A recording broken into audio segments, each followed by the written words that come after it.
नमस्कार, अनिकाज किचनमध्ये तुमचं खूप मनापासून स्वागत आहे। आज मी तुम्हाला कटाची आमटी कशी बनवायची हे मी दाखवणार आहे आणि खूप छान टेस्टी अशी ही आमटी लागते। ही पुरणपोळी किंवा भातासोबत खूप छान टेस्टी लागते। आणि ही आमटी बनवण्यासाठी आपण पुरण जे बनवतो म्हणजे हरभऱ्याची डाळ जेव्हा शिजून घेतो त्याच्यामधले जो पाणी आपण काढून घेतो त्या पाण्यापासून आपण कटाची आमटी बनवतो। त्या पाण्यालाच कट असं म्हणतात। जर मी तुम्हाला एक टिप देणार आहे, जर आपल्याला जर पाणी जास्त मिळालं नाही तर आपण गरम पाणी घ्यायचं आणि ही हरभऱ्याची डाळ जी आपण शिजून घेतली होती ती छान मॅश करायची आणि त्या गरम पाण्यामध्ये मिक्स करायची आणि अशा प्रकारे आपण ह्या पाण्यापासून सुद्धा कटाची आमटी बनवू शकतो। मस्त टेस्टी अशी ही कटाची आमटी।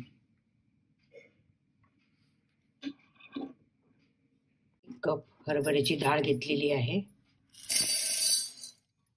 आणि याला 2 पाण्याने स्वच्छ धुवून आपण कुकरला 7 ते 8 शिट्या काढून घ्यायचे आहे आणि पाण्याचं प्रमाण थोडंसं जास्तीच घालायचं आहे, कारण आपण ह्याच पाण्यापासून आपण कटाची आमटी बनवणार आहे। 8 शिट्या झाल्या आहे, आपण पाहू डाळ शिजली आहे का।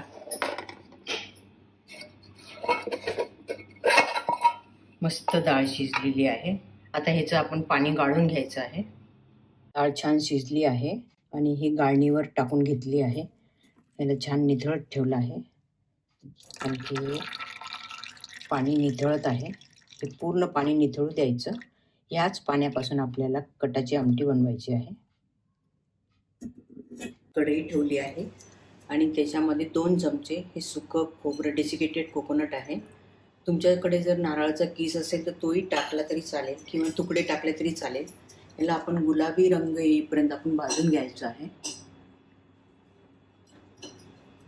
छान गुलाबी रंग येत आहे तर हे आपण एका दुसऱ्या भांड्यामध्ये काढून घ्यायचं आहे। तुम्ही जर नारळाचा कीस टाकला किंवा तुकडे जर टाकले असेल तर त्याला तुम्ही मिक्सरमध्ये बारीक करावं लागेल। आता हा डेसिकेटेड कोकोनट आहे म्हणून मला बारीक करावं लागणार नाहीये।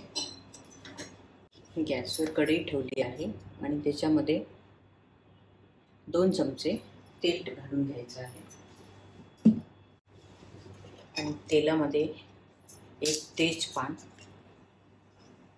1 इंच कलमी, 5-6 काळे मिरे आणि 2 लवंगा आणि 1 भेंडी विलायची हे घालून घ्यायचं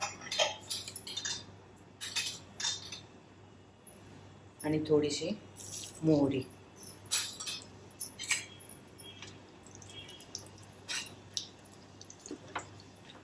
तेलामध्ये थोडंसं फ्राय होऊ द्यायचं।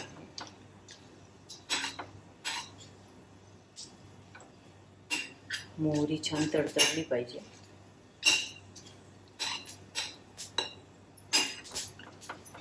मोहरी आता तडतडायला लागली आहे। त्याच्यामध्ये अर्धा चमचा जिरे घालून घ्यायचे।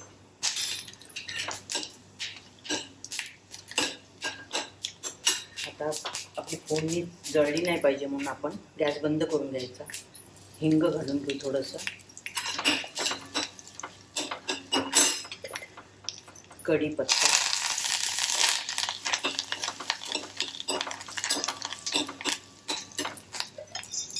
आणि नंतर जे आपण डाळीचा कट काढून घेतला होता म्हणजे डाळीचं पाणी, ते आपण डाळीचं पाणी याच्यात घालून घ्यायचं आहे।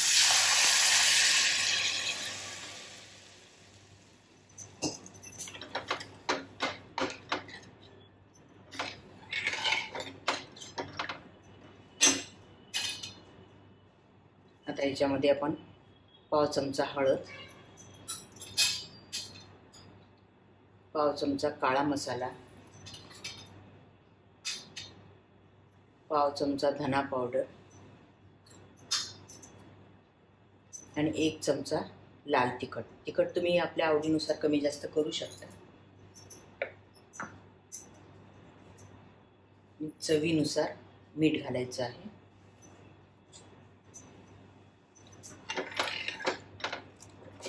छान मिक्स करून घ्यायचं।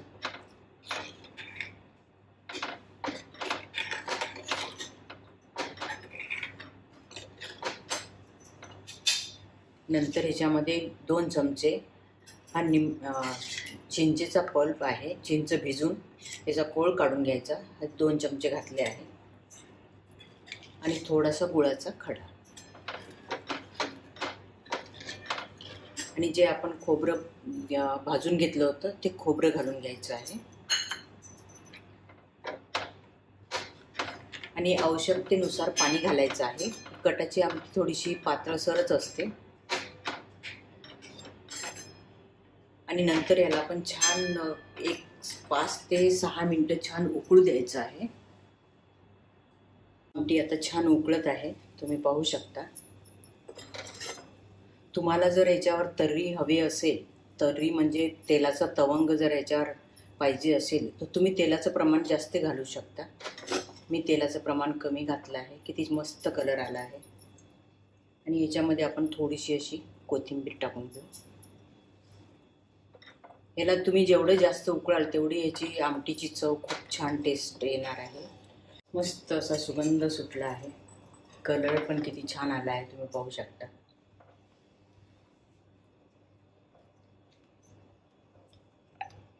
आपण हे एका सर्विंग बॉलमध्ये काढून घेऊ. छान टेस्टी अशी ही कटाची आमटी तुम्ही पाहू शकता. खूप मस्त टेस्टी झाली आहे. आणि ही पुरणपोळी किंवा भातासोबत खूप छान टेस्टी लागते. तुम्ही जरूर करून बघा. आणि तुम्हाला जर ही रेसिपी जर आवडली तर जरूर लाईक, शेअर, सबस्क्राईब करा. व्हिडिओ बघितल्याबद्दल धन्यवाद.